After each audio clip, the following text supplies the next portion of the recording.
ಪಾಕಶಾಸನ ಕಾಮರೊಳು ಸಾರ್ಧೈಕವಿಟ್ಟ ದಶೇಂದ್ರಿಯ ರಸ ದಿವೌಕ ಸಾಧ್ಯರೊಳೊಂದು ಯಾವಜ್ಜೀವರೊಳಗೊಂದು ನಾಲ್ಕುವರೆ ಕಲ್ಯಾದಿ ದೈತ್ಯಾನೀಕ ಕಿತ್ತನು ಎರಡು ತ್ರಿವಿಧ ವಿವೇಕ ಕೈಸಿಂದಿರಗೆ ಒಂದೆರಡಾತ್ಮ ತನ್ನೊಳಗೆ.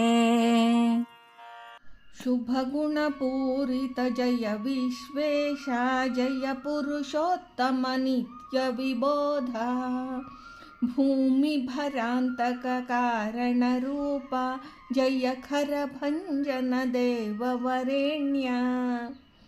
ದಾಸವರ್ಯಂ ದಯಾಯುಕ್ತಂ ದೂರೀಕೃತ ದುರಾಶಿಷಂ ಹರಿಕಥಾಮೃತ ಸಾರವಕ್ತಾರಂ ಜಗನ್ನಾಥ ಗುರುಂ ಭಜೆ. ಶ್ರೀ ಹರಿಕಥಾಮೃತ ಸಾರ ಸ್ವಗತ ಸ್ವಾತಂತ್ರ್ಯ ಸಂಧಿ ಪದ್ಯ 5. ಪಾಕಶಾಸನ ಕಾಮರೊಳು ಸಾರ್ಧೈಕವಿಟ್ಟ ದಶೇಂದ್ರಿಯರ ಎಂಬ ಈ ಪದ್ಯದಲ್ಲಿ ಶ್ರೀ ಜಗನ್ನಾಥದಾಸಾರ್ಯರು ಅವಶಿಷ್ಟಾಂಶಗಳ ಹಂಚಿಕೆಯ ಕ್ರಮವನ್ನು ತಿಳಿಸುತ್ತಾರೆ. ಹಿಂದಿನ ಪದ್ಯದಲ್ಲಿ ದ್ವಿತೀಯಾಂಶ ರೂಪರಾದ ವಿಭಾಗದಲ್ಲಿ 10 ಭಾಗಗಳಲ್ಲಿ 2 ಅಂಶಗಳನ್ನು ಅಹಂಕಾರ ತತ್ವಾಭಿಮಾನಿಗಳಾದ ಶ್ರೀ ರುದ್ರದೇವರಲ್ಲಿ ಇಟ್ಟನೆಂಬ ವಿಷಯವನ್ನು ತಿಳಿಸಿದರು. ಉಳಿದ 8 ಅಂಶಗಳ ಹಂಚಿಕೆಯನ್ನು ಈ ಪದ್ಯದಲ್ಲಿ ತಿಳಿಸುತ್ತಾರೆ.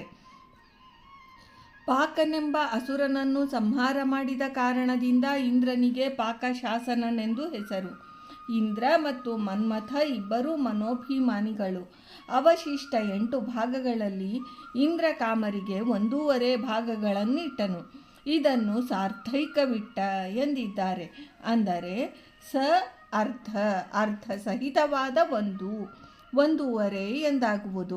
ಪಂಚಜ್ಞಾನೇಂದ್ರಿಯಗಳು ಮತ್ತು ಪಂಚಕರ್ಮೇಂದ್ರಿಯಗಳು ಸೇರಿ ದಶೇಂದ್ರಿಯಗಳಾಯಿತು. ಈ ದಶೇಂದ್ರಿಯಾಭಿಮಾನಿ ದೇವತೆಗಳಲ್ಲಿ ಒಂದಂಶವನ್ನಿಟ್ಟನು. ಅಜಾನಜ ದೇವತೆಗಳನ್ನು ಪ್ರಾರಂಭಿಸಿಕೊಂಡು ತೃಣಾಂತ ಸಮಸ್ತ ಜೀವರಲ್ಲಿ 1 ಭಾಗವನ್ನು ಇಟ್ಟನು. ಉಳಿದ 4.5 ಭಾಗಗಳನ್ನು ಕಲ್ಯಾದಿ ಸಕಲ ದೈತ್ಯ ವರ್ಗದವರಲ್ಲಿ ಇಟ್ಟನು. ಆದಿ ಶಬ್ದದಿಂದ ಸಕಲ ನಿತ್ಯ ಸಂಸಾರಗಳ ವರ್ಗ ಮತ್ತು ಅಸುರಗಣ ಗ್ರಾಹ್ಯ. ಈಗ 10 ವಿಭಾಗಗಳೆಂದರೆ ಶ್ರೀ ರುದ್ರದೇವರಲ್ಲಿ 2 ಭಾಗ, ಇಂದ್ರ ಕಾಮರಲ್ಲಿ 1.5 ಭಾಗ, ದಶೇಂದ್ರಿಯಾಭಿಮಾನಿಗಳಲ್ಲಿ 1 ಭಾಗ, ಯಾವ ಜೀವರಲ್ಲಿ 1 ಭಾಗ, ಕಲ್ಯಾದಿ ದೈತ್ಯಾನೀಕರಲ್ಲಿ 4.5 ಭಾಗ, ಒಟ್ಟು 10 ಭಾಗಗಳು. ಉಳಿದ ತೃತೀಯ ಮತ್ತು ಚತುರ್ಥಾಂಶಗಳನ್ನು 3 ಭಾಗ ಮಾಡಿ 1 ಭಾಗವನ್ನು ಲಕ್ಷ್ಮೀದೇವಿಯಲ್ಲಿಯೂ ಉಳಿದುದನ್ನು ತನ್ನಲ್ಲಿಯೇ ಇಟ್ಟುಕೊಂಡನು. ಇದರ ವಿವರ: ದತ್ಯ ಸ್ವಾತಂತ್ರ್ಯ ಸಂಧಿಯಲ್ಲಿ ಅಪಾರ ಸ್ವಾತಂತ್ರ್ಯದಲ್ಲಿ 400 ಭಾಗಗಳನ್ನು ಮಾಡಿದನು.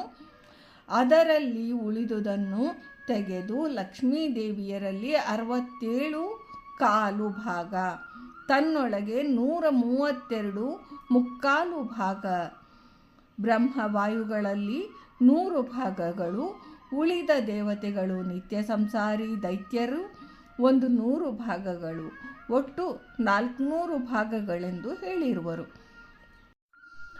ಈ ಗಣನೆಯ ಕ್ರಮವನ್ನು ಪ್ರಸಕ್ತ ಪದ್ಯಗತ ಅರ್ಥಕ್ಕೆ ಅನ್ವಯಿಸಿದರೆ 200 ಭಾಗಗಳಲ್ಲಿ 3 ಭಾಗಗಳನ್ನು ಮಾಡಿದನು. ಪ್ರತಿಯೊಂದು ಭಾಗಕ್ಕೂ 66ರಂತೆ 3 ಭಾಗಗಳಿಗೆ 66 × 3 198 ಭಾಗಗಳಾಗುವವು.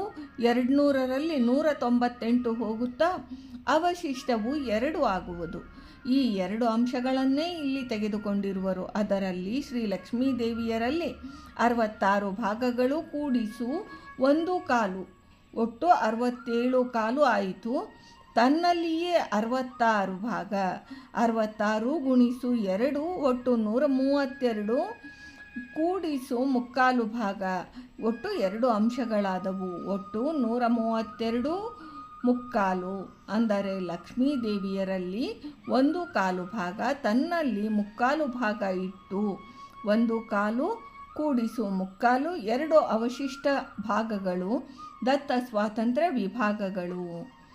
ಈ ದತ್ತ ಸ್ವಾತಂತ್ರ್ಯ ವಿಭಾಗ ಮತ್ತು ಸ್ವಗತ ಸ್ವಾತಂತ್ರ್ಯದ ಅಂಶಗಳನ್ನು ತುಲನಾತ್ಮಕವಾಗಿ ವಿವರವಾಗಿ ನೋಡಿದರೆ ಬ್ರಹ್ಮದೇವರಲ್ಲಿ ಮತ್ತು ಮುಖ್ಯ ಪ್ರಾಣರಲ್ಲಿ ಪ್ರಥಮ 100 ಭಾಗಗಳಲ್ಲಿ ದತ್ತ ಸ್ವಾತಂತ್ರ್ಯ ವಿಭಾಗಗಳು 52, ಬ್ರಹ್ಮದೇವರಲ್ಲಿ ಮುಖ್ಯ ಪ್ರಾಣರಲ್ಲಿ 48.